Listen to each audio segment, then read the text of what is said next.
nhớ trong đó chúng phải như thế nào tao ở bênนู้นnó chỉ tao lo ô video cho nó sai rồi đó nó cũng đặt cá một sai thì đặt cá to video cho nó sai rồi đó thôi sẽ là bắt sang cả của thế nào สบายดีผ่านมาหลายวันแล้วนะไม่ได้ถ่ายคลิปให้ดูค่ะเมื่อนี้ไปแล้วเพิ่งจะลองคลิปให้ดูทุกวันเลยค่ะขอให้ทุกคนให้กำลังใจด้วยนะก็จะพาไปหาของกินในป่าค่ะ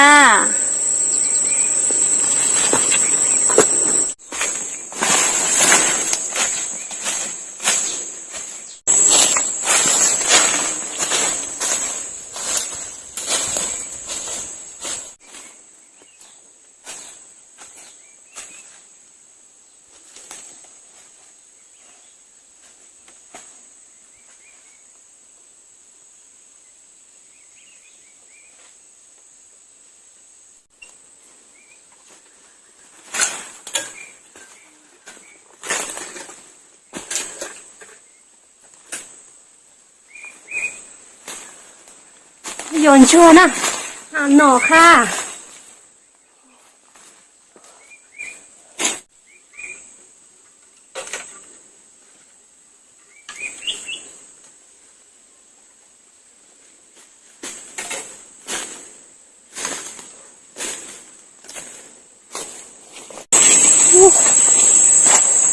เจอหน่อแล้วค่ะ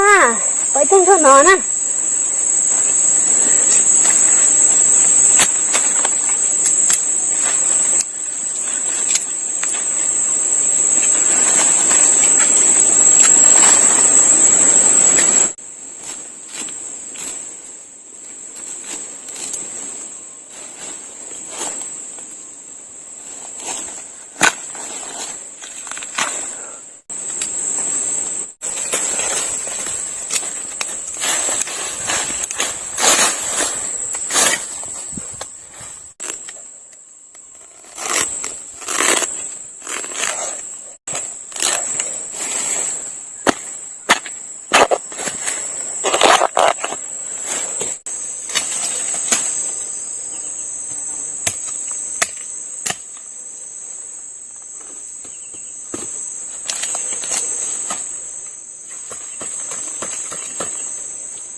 รอบเดียวนะ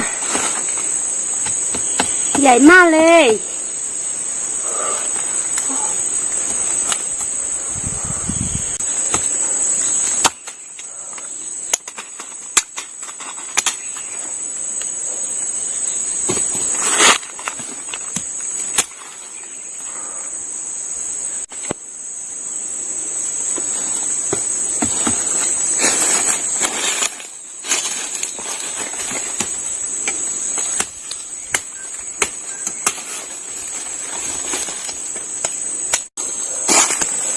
มันจะลงไปนะ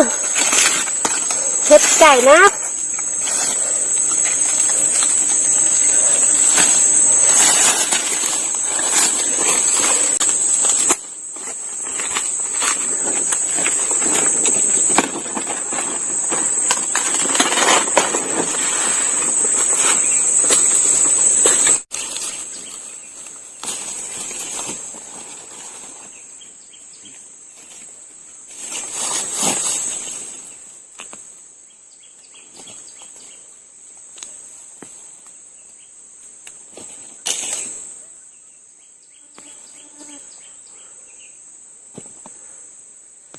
ก็ติดเตียงเลยนะ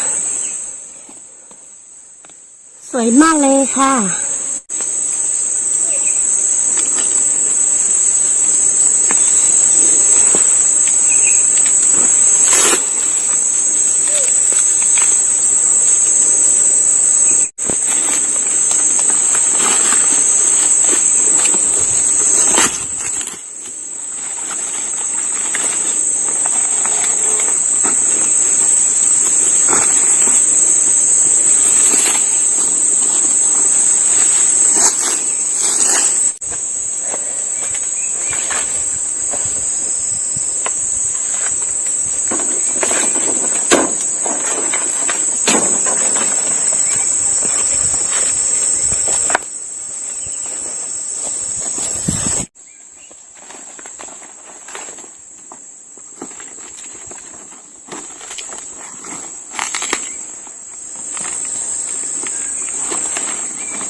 จะน่าจะยั่วเม็ดสันน่ะ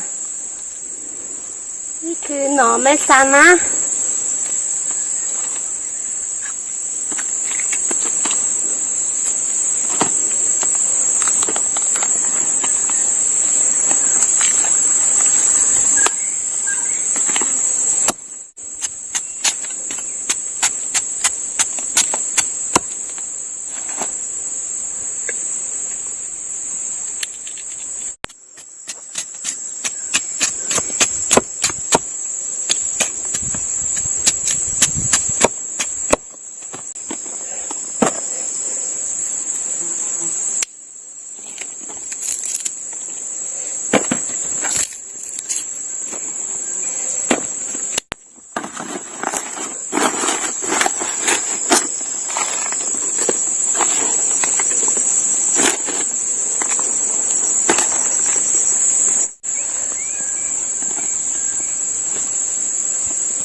นี่คือเห็ดตะกั่วนะหน่อยยันเจ็ดต่อต้นนะนี่คือเห็ดไก่ค่ะเดี๋ยวเราไก่นะเดี๋ยวเราไก่ยันเจ็ดต่อต้นนะเด็กไก่อย่างนี้นะ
ไปเจอได้